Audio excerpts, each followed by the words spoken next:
Okay, Tribo Talas, pakinggan natin kung anong comments sa ating judges. Gusto ko malaman sinong gumawa ng costumes nyo. Very Dance Entertainment lang, Isabel Chucky, ah. Naalala ko yung mga panahon natin, ah. Of course, si Isabel kasama ko sa Monday group ng Dance Entertainment. Naalala ko yung mommy niya, yung mga days namin, and andito pa rin siya. Well, naisip kasi namin, yung samahan nga yung tema, nakita namin sama ng pag-ibig, magkasintahan, which na-portray na yung dalawa ng event. At parang naisip namin, bakit hindi natin gawing masaya naman, para maiba naman, hindi masyadong seryoso. Well, nakuha niyo yung kiliti ng mga bata dahil yung mga bata tuwang-tuwa sa ginawa niyo. So, ang sala, may istorya, nakakatawa, binuhat-buhat pa si Isabel. Naalala ko yung mga Dance Entertainment days ko. Sa tingin niyo, bakit iboboto namin kayo para manalo? Sana itong pagkakataon, hindi kami atleta. Kami mga artista.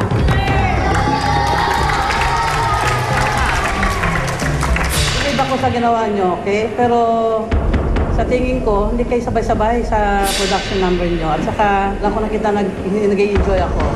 I'm so sorry, pero believe ako kasi ginawa nyo lahat ng paraan para magawa yung costumes nyo, yung mga concept ng show ninyo. Ginawa ngayon, challenge na yon. Pero congratulations in advance. Kaya kay Tita Annabel, kami nga mga dong, mga day, hindi ako natatawa. Sabi namin, my God,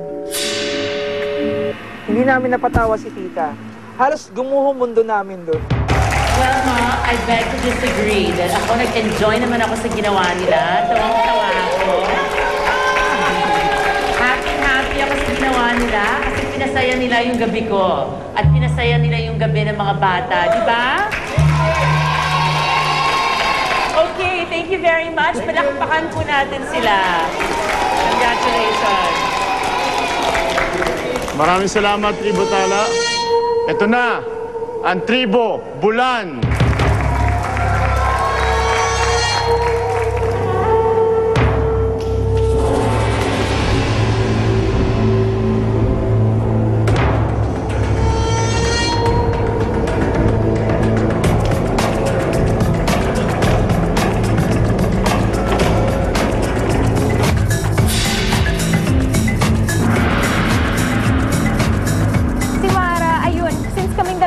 Babae. Kami yung parang spice ng story, I guess.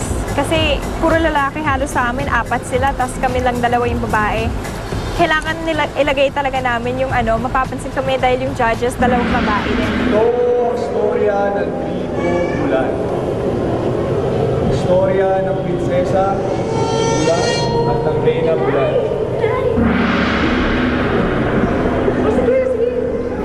Mahal na mahal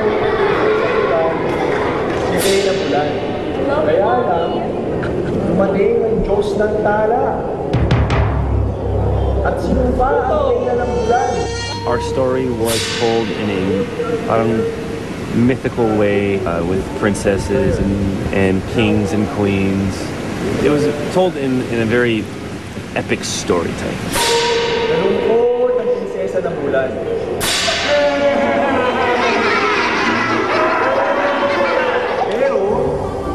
Kahit nalungkot ang prinsesa ng Bulan, survivor siya at hindi siya susuko. Kasi ang pagmamahal ng ina sa anak ay walang kasutulad. Ito naman ang storya ng isang prinsipe at isang prinsesa. Nagtambay para mahanap ang kayamanan ng grupo ng Bulan. Pero dahil survivor sila, hindi sila susuko.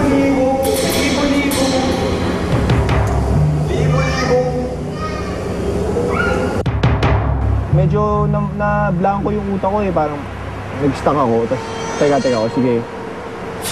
Isipin mo munang mabuti, okay lang yan, dahan-dahanin mo. Wala tayong magagawa yun na nasa isip ko.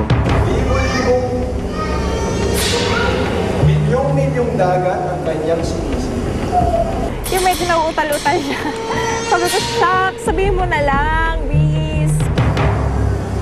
Yun ang key para sa akin, para hindi ako mataranta. Hindi ko iniisip yung mga tao sa paligid. Ay! Walang brief? Walang brief! Niya. Wala pa lang brief ang hari ng bulan. Pero kahit walang brief, ang hari ng buwan, survivor siya dahil hindi siya susuko sa paghahanap ng brief ng hari ng buwan. Actually, si Casey, bilib na bilib ako dyan. Kasi everybody was saying kahit sa Party Pilipinas, hindi yan sumasayaw, hindi yan uma-acting. Aba, biglang lumabas ang acting skills para lang sa Survivor. Pumunta sila sa isla ng Bulan para tanungin ang Diyos ng Tala. We are Bulan. Survivors kami!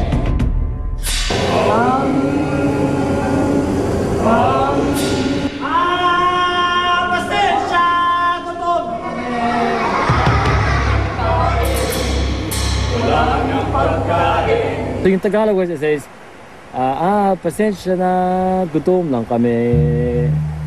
And then the guys would reply, wala nang pagkain. Si Casey Montero, Survivor, night lang part. Ako si Johnny Tulio. Ako si Aldo Dinyon. Kami ang survivor. Ako si Mara Lopez na makakapag sa tunay na survivor. Ako si Gino. At ako si Steph. Nandito kami para sa larong Survivor. And we are Tribe Bulan! Survivors. Kami!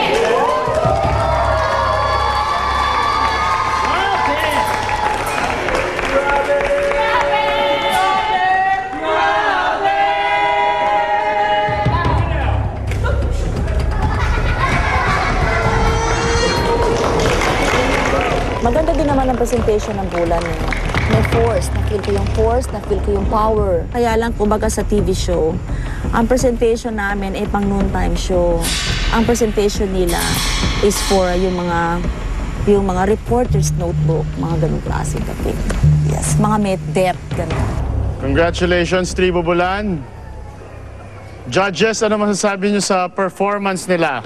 Gusto ko malaman sinong nag-choreograph sa tribo ninyo. Kayo lahat, magaling. At sinong gumawa ng lyrics? Ako, personally, napansin ko lahat. One is, mahina ang boses. Second, we didn't really understand the message. That's very important na kailangan at least perfect mo talaga yung number para mabigyan ka ng magandang percentage.